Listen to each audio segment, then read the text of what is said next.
Qwist is interested in using ancient processes in a contemporary context. By combining clay, bronze, wood, and found objects, he makes mixed media sculptures that push against the limits of material hierarchies.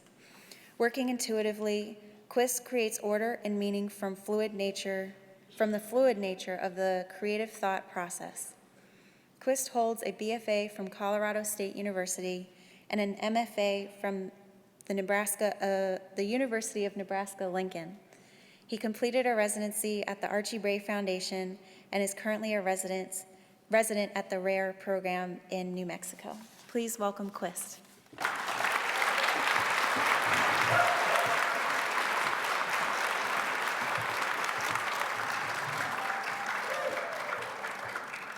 Thank you, Sarah, for that intro, and thank you all for being here. For me, my art and life go hand in hand, and I feel that they inform and reflect on each other directly. I'm an intuitive sculptor, and my process is a fluid one. I want my work to feel as close to a thought or as close to an idea as possible, not really in a literal sense, but I want my work to look more like a thought than something of this world. As I make things, I bounce back and forth between where I came from and an optimistic push towards the future. I never want to disconnect from the young boy that made this little donkey. It's chunky, raw, and full of uninhibited energy. And those things are just as important to me, if not more so, than the trained, controlled, and intentional mindset that I've cultivated as an adult. I was a painfully shy kid, and I really struggled taking up space in the world. Today, the studio is where I can be loud and make large, complicated things that demand people's attention. It's a place where I get to reveal parts of myself that I wouldn't otherwise. Phosphine is a word that describes the light you see when you squeeze your eyes shut really tight. It's not actually light, but rather it's a stimulation of the retina cells. And this piece asks what a thought might look like, how it develops, and how it translates into the physical world. This concept is really the foundation and overall theme of my work. I feel fortunate to have grown up around not just art, but art making. My dad has owned and operated a bronze foundry for almost 40 years in Colorado. This is a silly photo, but in all seriousness, I feel so thankful to my family and their undying support and for the gift of growing up in this unlikely environment. The most important thing I learned from my parents is how to finish something, to take an idea all the way to the end and know when it's finished, to make it look effortless through skill and craftsmanship with a sense of mystery about how it came to be. So I have these two allegiances in metal casting and ceramics, and both call to opposite ends of the material hierarchy. I want my ideas to complicate and question these expectations.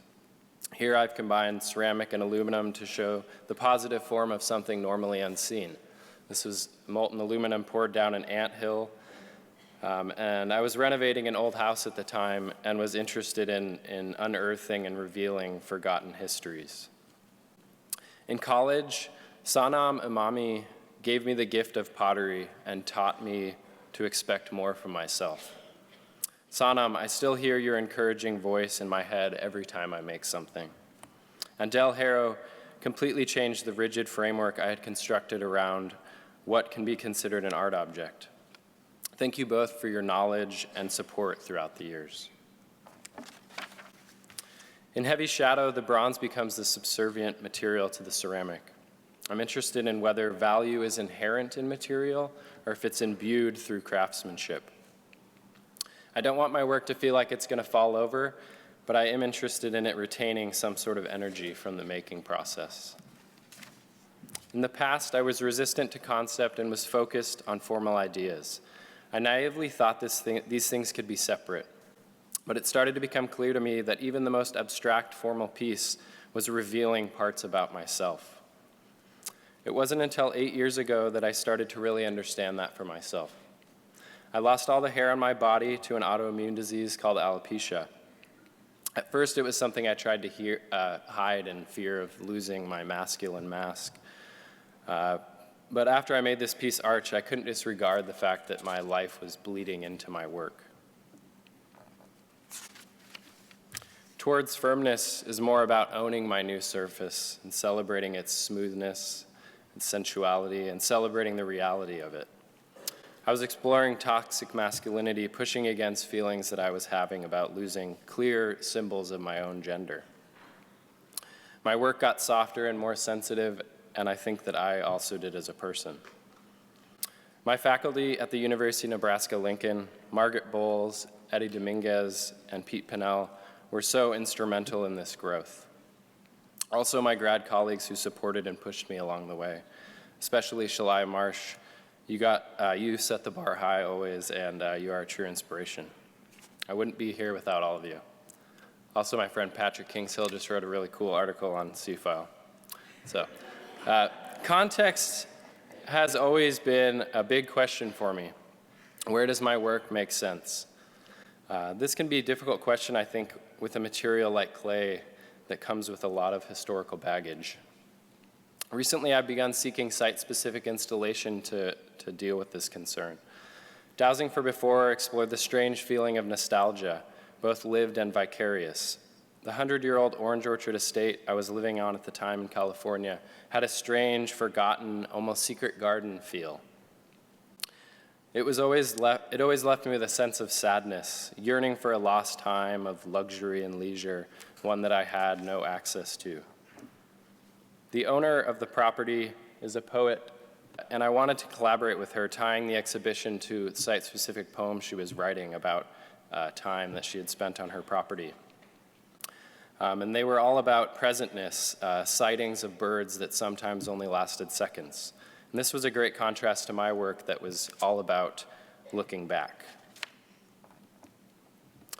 The show explored themes of life and death through pieces like Circle, Goodnight, Amarilla, which was about the tragic death of my partner's horse, and other pieces were more reflective of the pool's history, like Narcissus on the left.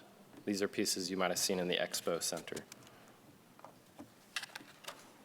It was an interactive exhibition. Guests followed a map around the property to poems that were placed throughout.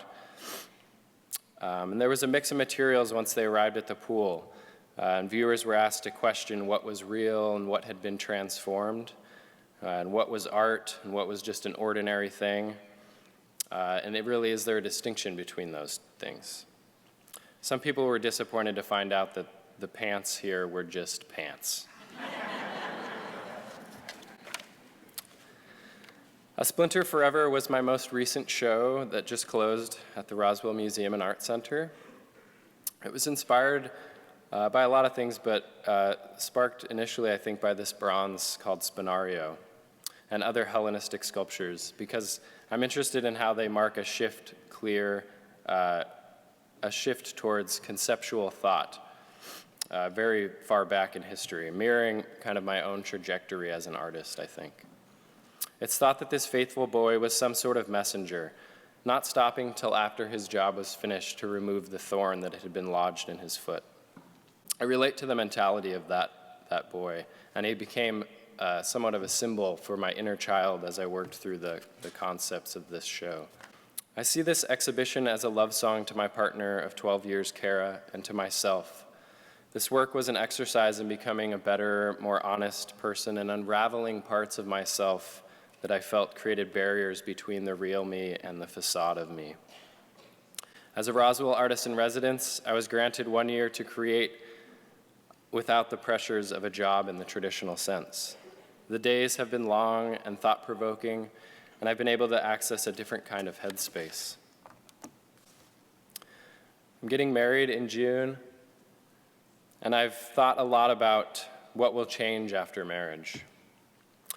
Kara, you are my biggest inspiration, and you push me every day to be better, stronger, and braver. I'm truly lucky to know you and your family, who have brought so much wisdom and love into my life. Thank you. Oh, I'm not done, sorry. portmanteau on the left is made of two ceramic forms strapped together with a cast bronze piece of rope. The title means the combining of two words, like motel being motor and hotel. Here, I was thinking about the uniting of two distinct lives and the complications that come with that. The face roll tiles on the right are cast plaster, portraits of Kara and I. So, portmanteau on the left. Two bronze strapped together by bronze, and then this is the face tiles on the right. That's me and Kara. We rolled our faces in a slab of clay and then poured plaster on top. Okay, moving on.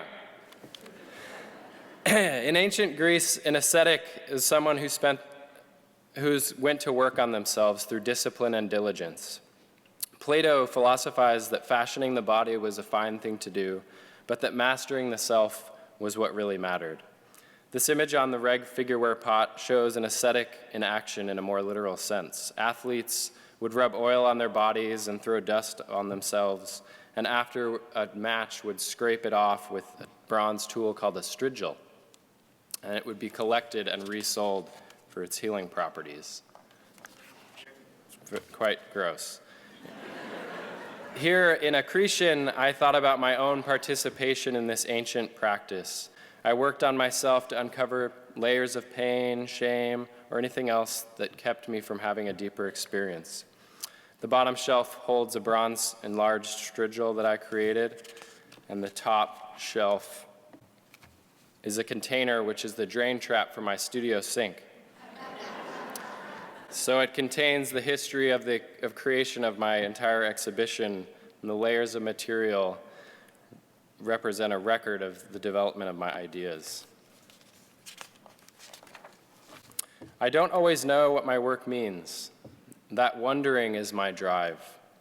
With Ashes, I knew I wanted to incorporate a piece from a time before I knew anything about art, my little donkey. It sometimes takes me years to uncover what my work means, and I think that discomfort is good. I feel excited to watch it unfold.